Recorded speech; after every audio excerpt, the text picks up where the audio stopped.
Jaguar, Chapter 12, starting on page 120. The days and nights flowed into each other, and I lost track of how long we had been on the river. One afternoon, earlier than usual, Silver steered the boat towards the shore and let the anchors down. "What's the problem?" Doc asked. "I don't know," Silver said, "but we're losing oil pressure." He went below to the engine room and came back up a couple of hours later, covered in grease and sweat. "We'll have to pull in somewhere and find a mechanic." The next morning, Silver brought the Tito into a good-sized mirage near the mining settlement. Silver grabbed his shotgun and jumped down to the dock. "Don't leave the boat," he said. "There's nothing but trouble here." I watched him as he strode purposefully along the dock. Everyone he encountered along the way made room for him to pass. When he got to the end of the dock, he took a well-beaten path cut into a steep bank, which I assumed led into the town. Along the bank were several small shacks with rusty tin roofs. Laundry flapped in the wind. Gangs of children wearing nothing but ragged T-shirts played in the back mud along the thick along shore, and threw sticks and rocks at any mangy dog that was fool enough to get within range. The air was foul. It smelled like rotting meat and fruit mixed with oil and urine. I wasn't tempted to leave the boat, nor were Flana and Doc. They dozed in their hammocks. I wondered how anyone could live in a place like this. After about an hour of staring at the sad scenery, I got kind of bored and found the binoculars. I wanted to see if I could spot Silver coming down the jungle path before he got to the dock. I focused the lenses on the hillside, looking for a likely opening in the thick growth, when I saw a man watching us through binoculars. As soon as he saw me, he took the binoculars away from his face, and I saw the scar. I could have sworn it was the same man who had broken into Silver's cabin. I almost shouted to Doc and Flana, but caught myself. They didn't know anything about the break-in. It was Silver's and my little secret. If Doc found out about it at this late date, he would be very upset with both me and Silver. The expedition didn't need this kind of problem. The man started up the path in the same direction Silver had gone. I needed to warn Silver that the man was here. I looked back at Doc and Flana. Both of them were sound asleep. I jumped to the dock and ran. The path was steep and muddy. I was out of breath when I got to the top.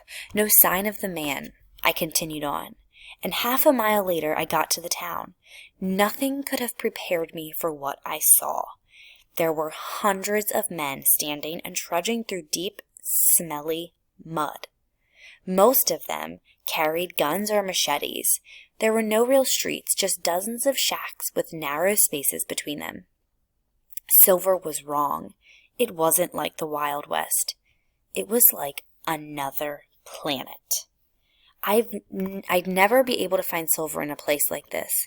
I couldn't even ask anyone because I didn't speak Portuguese. My best bet was to wait for Silver and catch him on his way down. I looked one more time at the men milling and standing around, wondering why they stayed in this miserable place. That's when I saw the man again. At least I thought it was the same man. He was walking up a narrow trail that ran along the hill behind the town.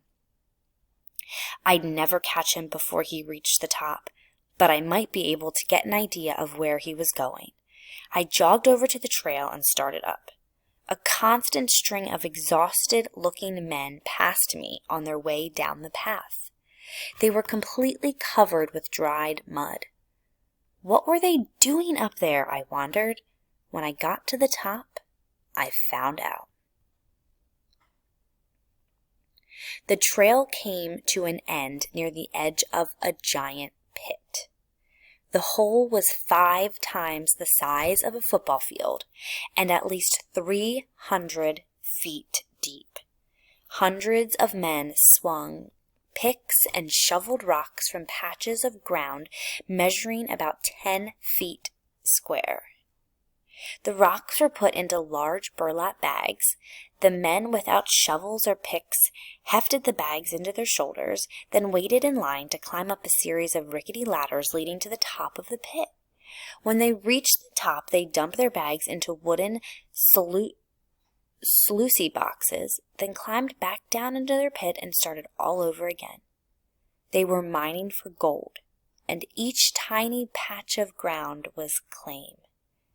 The men carrying rocks were probably laborers working for pennies a day. As I watched, a man on a ladder lost his load. This started a chain reaction, and half a dozen men fell several feet to the rocky ground. The work didn't stop, in fact. It barely paused. The ladder was straightened, and within seconds it was filled with men carrying bags that weighed more than they did. It was almost the most depressing thing I had ever seen. I didn't care anymore whether I found the man with the scar. I just wanted to get back to the boat. I hoped Silver would return soon so we could leave. As I walked back through town, I saw a group of men standing in a circle around an Indian, shouting and laughing at him. One of the men punched the Indian in the face, and he fell to the ground. When I saw this, something snapped inside me. It was almost as if the man had punched me instead of the Indian. "Leave him alone," I shouted. I broke through the circle and faced the man who had slugged the Indian. He looked at me laughing. I hit him in the stomach as hard as I could. The man was stunned, but not from the punch. I tried to help the Indian off the ground, but someone pulled me away from him. The man I hit shouted at me in Portuguese, then slapped me. I tried to get away, but the man who had held me was too strong. The man slapped me again. He was about to slap me a third time when a loud explosion erupted. His hand stopped in mid-swing. It was Silver. He pumped another shell into the shotgun, leveled the barrel at the man's chest, and said nothing to him. The man said something back. Silver tightened his finger on the trigger. The man held up both hands and said something else. He turned to me and smiled, then ruffled my hair as if the whole thing were a big joke. Silver didn't smile. The man holding me loosened his grip. "They were beating up the Indian," I said. I looked for the Indian, but he had slipped away. "They've been known to do that," Silver said. "He didn't take the gun off the man. I thought I told you to stay on the boat." "I know, but I saw—" "What's going on, Jake?" It was Doc, out of breath from running up the path. "What are you doing here?" Silver asked him. "I woke up and Jake was gone, so I went to look for him." "And who's guarding the boat?" "Flana's down there." "That's just great," said Silver. "A woman who hates guns is guarding my boat." The crowd that had gathered began to break up. Silver lowered his gun, and the man walked away. Sorry, no bloodshed today, I thought. Silver shoved the shotgun into Doc's good hand. "When you two finish sightseeing, come on back and we'll continue our cruise." He walked away, trailed by a nervous little man carrying a toolbox. Doc looked around the town. "What were you doing up here?" "I just wanted to stretch my legs." "You couldn't have picked a more depressing spot." "You haven't seen anything," I said. I told him about the gold pit outside town and the Indian getting punched. "That's a good way to get killed, Jake. We better get back to the boat before Captain Blink leaves without us. I wouldn't want to be marooned here." "Tell me about it, mister," a man said behind us. We turned around. The man was a little over 5 feet tall. He had long, curly black hair, a scraggy beard, and no front teeth. "Didn't mean to eavesdrop," he said. "Americans?" Doc nodded. "Thought so. And you're new in town?" "Just passing through." "Are you going up or down river?" "Up." "Oh." He looked disappointed. Then a thought occurred to him. "But you're coming back down. What goes up must come down." He laughed at his jokes. "We've got to get going," Doc said. We started for the path. The man joined us. My name's Fred Stoats. Nice to meet you, Fred, Doc said. We kept walking. I've been stuck here for 2 years. Had a claim. Had 3 claims. In fact, but I lost them all. Been hauling rock sacks out of the hellhole like a monkey ever since. Trying to get enough cash together to go downriver. Gotta get back to the good old US of A and see my wife and little girl. She's real sick. Doc stopped. Who's sick? Your wife or the little girl? Little girl, little Mary we call her, has cancer. I miss her. Doc looked at him, trying to figure out if he was telling the truth. You need help on your boat? Fred asked. I don't think so. Doc started walking again.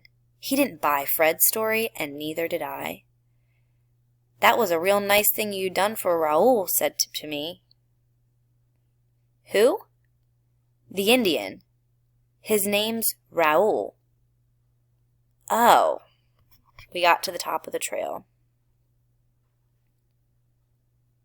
Those guys were giving him a rough time because of the Jaguar, Fred added. That stopped us in our tracks. What Jaguar? Doc asked. Boy, you guys are new in town. The Jaguar that's been killing the dogs at night. The Jaguar that everyone's trying to get their hands on for the reward and pool money. Fred had a captive audience now. Doc's eyes were lit up like flares. We weren't going anywhere. Fred went on to explain that one of the store owners was offering $50 for the Jaguar skin. This same owner had set up a betting pool. For $1, you could bet on the Jaguar's weight. The man with the closest guess would get all the money in the pool. How long has the Jaguar been around here? Doc asked. About 2 months. They've tried everything to kill that devil. They've tethered goat as bait and sat in shooting blinds all night, set snares. They even put out poisoned meat. Nothing's working. Although we did lose a few dogs with that poisoned meat idea. Nobody's even seen the Jaguar. It comes in like fog and leaves like smoke. What makes you think it's a Jaguar? Doc asked. Ha! Come with me. He led us back into town, and we followed him as he zigzagged between several hovels. There, he said, pointing to the ground. Doc squatted down and looked at the print in the mud. That's a Jaguar, all right. That's fresh from last night. So what about this Raoul? The rumor is that he's pretty good at tracking cats. I don't know if it's true, but that's what people say. Problem is that Raoul doesn't want anything to do with it. Money doesn't mean a thing to him. He thinks the Jaguar should be left alone. Those men weren't trying to convince him to give them a hand. Those men were just trying to convince him to give them a hand when your boy came along. I'd like to talk to Raoul, Doc said. Fred picked at something in his beard for a moment. Well, I could take you to him, he said. He looked at his wrist as if he were checking the time. The only problem was he didn't have a watch on. I've got an important appointment in a few minutes. I sure hate to miss it. I'm meeting a guy who just might be my ticket out of here. Doc dug into his pocket and pulled out a $20 bill. Fred snatched it out of his hand and stuffed it into his pocket before Doc could change his mind. Raoul lives down in the Indian camp. It's not far. He led us to a trail on the other side of town. The Indians' living conditions were worse than those in town, which was hard to believe.